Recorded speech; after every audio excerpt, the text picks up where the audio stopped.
आप में से कई सारे लोगों को याद होगा कि फाइनेंशियल ईयर 2021 के पहले क्वार्टर यानी पहली तिमाही में कोविड-19 महामारी के कारण भारत की जीडीपी -23% डाउन आ गई थी, जो कि भारत के इतिहास की सबसे बड़ी गिरावट थी। ये डेटा आने के बाद उस समय भारतीय सरकार की काफी आलोचना हुई थी और कहा गया था कि साल 2025 से पहले $5 ट्रिलियन की अर्थव्यवस्था बनने का जो मोदी सरकार सपना दिखा रही थी वो किसी भी हाल में पूरा नहीं होगा।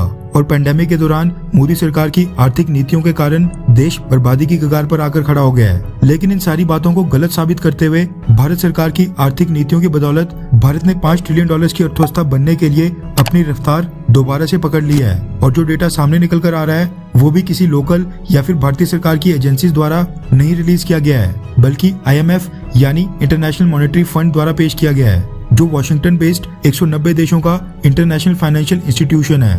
दरअसल इंटरनेशनल मॉनेटरी फंड ने अभी के समय चल रहे फाइनेंशियल ईयर 2022 और अगले साल के फाइनेंशियल ईयर 2023 के लिए दुनिया के सभी देशों की जीडीपी ग्रोथ रेट की प्रोजेक्शन का डेटा रिलीज कर दिया है, जिसमें बताया गया है कि इस और अगले साल कौन से देश की अर्थव्यवस्था दुनिया में सबसे तेजी से ग्रो करेगी। IMF की प्रोजेक्शंस पूरी तरह से इम्पार्शियल और रियल डेटा कैलकुलेशंस के ऊपर बेस्ड होती हैं, जो 99% सही होती हैं और दुनिया भर की कंपनीज इस डेटा को कंसीडर करती हैं। रेफरेंस के लिए आपकी स्क्रीन के ऊपर IMF के ऑफिशियल ट्वीट का स्क्रीनशॉट है, जिसके मुताबिक साल 2022 में भारत की जीडीपी 8.2% के साथ ग्रो करेगी।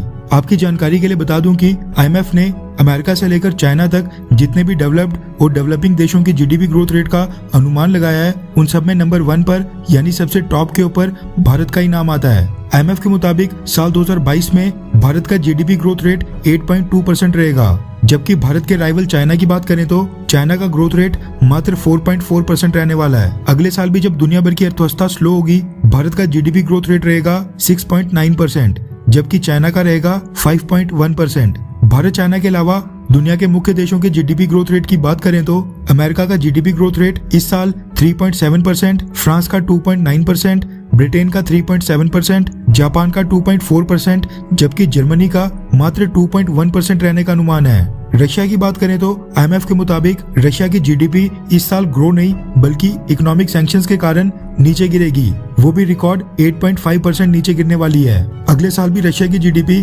IMF के मुताबिक -2.3% से कॉन्ट्रैक्ट होगी। चाइना तो भारत से काफी पीछे है, इसलिए सेकंड नंबर के ऊपर भारत के बाद कोई और देश आता है। IMF के मुताबिक इस साल 8.2% के ग्रोथ रेट के साथ नंबर 1 पर भारत होगा, जबकि भारत के बाद 7.6% के ग्रोथ रेट के साथ सऊदी अरेबिया होने वाला है। लेकिन अगले साल 2023 में जब थोड़ा स्लो डाउन आ जाएगा तो उस समय इंडिया 6.9% के साथ ही ग्रो करता रहेगा, जबकि सऊदी अरेबिया का ग्रोथ रेट 7.6% से नीचे गिर के 3.6% के ऊपर आ जाएगा।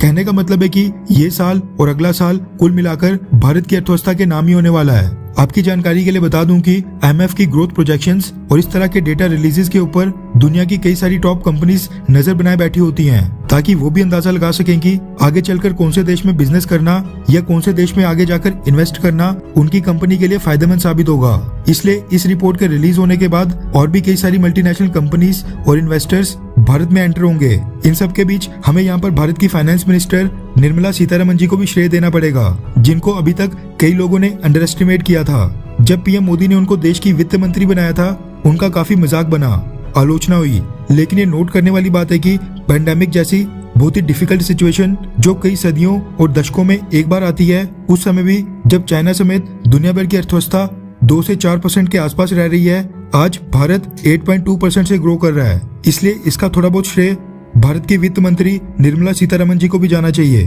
खैर, आपको क्या लगता है कि साल 2025 से पहले क्या भारत $5 ट्रिलियन की इकोनॉमी बन सकता है? हाँ या फिर ना? नीचे कमेंट करके अपनी राय जरूर बताएं।